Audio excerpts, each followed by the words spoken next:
베드로 전서 1장.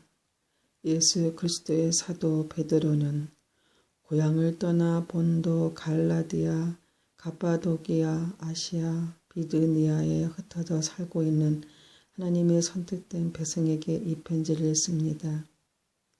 하나님께서는 오래전에 여러분을 선택하셨고 그분이 거룩한 백성으로 삼기로 계획해 놓으셨습니다. 또한 성령을 통해 여러분을 거룩하게 하셨습니다. 하나님께서는 여러분이 그분께 순종하고 예수 그리스도의 피로 깨끗해지기를 원하십니다. 은혜와 평안이 여러분 가운데 넘치기를 기도합니다. 우리 주 예수 그리스도의 아버지 하나님께 찬양을 드립니다. 하나님은 자비로우셔서 우리에게 산 소망을 주셨습니다. 죽은 자 가운데서 예수 그리스도께서 부활하심으로 우리는 새 생명을 받은 것입니다. 이제 우리는 하나님께서 그분의 자녀들에게 주려고 준비해 두신 복을 소망합니다. 이 복은 여러분을 위해서 하늘에 간직되어 있으며 결코 썩거나 그 아름다움이 변하지 않습니다. 하나님께서는 크신 능력으로 여러분의 믿음을 든든히 지켜주셔서 구원의 날이 이를 때까지 여러분을 안전하게 보호해 주십니다. 마지막 때가 되면 하나님께서는 여러분에게 구원을 베풀어 주실 것입니다. 그러므로 기뻐하십시오. 눈앞에 있는 여러 가지 어려움으로 인하여 지금 당장은 힘들고 괴롭겠지만 이 시험들은 여러분의 믿음이 얼마나 강하고 순수한지 알아보기 위한 것일 뿐입니다.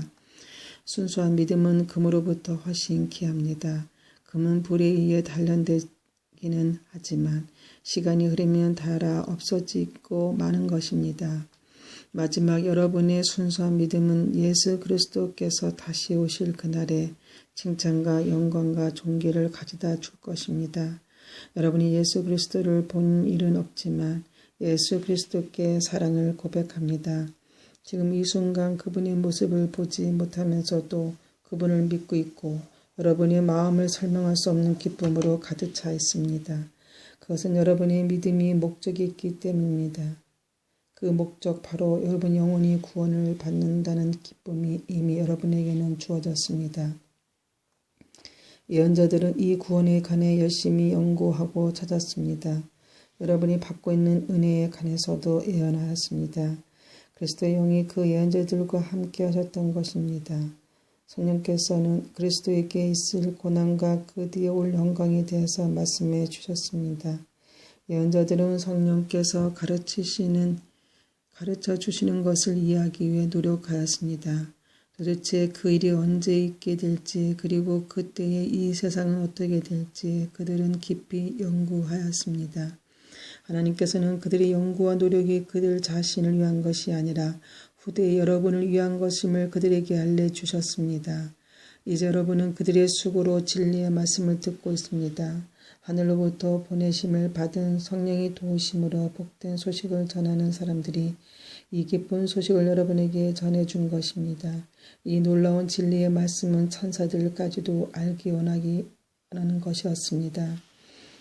그러므로 여러분은 마음을 가다듬고 자신을 잘 지키십시오. 예수 그리스도께서 다시 오실 그날에 여러분이 받게 될 은혜의 선물에 모든 소망을 두시기 바랍니다. 전에는 몰라서 하고 싶은 대로 악한 일을 저질렀지만 이제는 하나님께 순종하는 자녀로서 예전처럼 살아서는 안 되는 것입니다. 여러분을 불러주신 하나님께서 거룩하신 것처럼 여러분도 모든 행동에 거룩한 사람이 되십시오. 성령이도 내가 거룩하니 너희도 거룩하도록 하라 하고 말씀하셨습니다. 여러분은 하나님을 아버지라고 부르면서 기도합니다. 우리 아버지는 각 사람의 행동을 공평하게 판단하십니다. 그러므로 여러분이 이 세상에 사는 동안 하나님을 경외하며 살아야 할 것입니다. 여러분도 알다시피 이전에는 아무 가치도 없는 방식에 매여 살았습니다. 그것은 여러분의 조상이 물려준 헛되고 쓸모없는 것입니다. 하지만 이제 여러분은 그러한 무가치한 삶에서 구원받았습니다. 금이나 은같이 없어지고 말 어떠한 것으로 대가를 지불한 것이 아니라 한 점의 죄도 흠도 없으신 어린 양 예수 그리스도의 보배로운 피로 여러분은 구원받은 것입니다. 이것을 위해 하나님께서는 세상이 시작되기 전부터 그리스도를 택하시고 이 마지막 때에 여러분을 구원하고자 보내주셨습니다. 그리스도를 죽은 자 가운데서 일으키시고 영광을 주신 하나님을 우리가 그리스도를 통해 믿게 되었으니 여러분의 믿음과 소망은 이제 하나님께만 있는 것입니다. 여러분 진리에 순종하여 자신을 깨끗하게 하였고 진심으로 형제를 사랑할 수 있는 마음을 갖게 되었으니 이제는 온 마음으로 서로 깊이 사랑하십시오. 여러분 다시 태어났습니다. 이 새 생명을 주고 없어질 것으로부터 난 것이 아니라 결코 죽지 않은 것으로부터 생긴 것입니다. 여러분이 다시 태어난 것은 영원한 하나님의 살아있는 말씀에 의한 것입니다. 이는 성경에 기록된 말씀입니다. 모든 인간은 풀과 같고 그들의 권력도 들에 핀 꽃과 같으니 풀은 시들고 꽃은 떨어지나 주님의 말씀은 영원히 살아있다. 이것이 여러분에게 전해진 말씀입니다.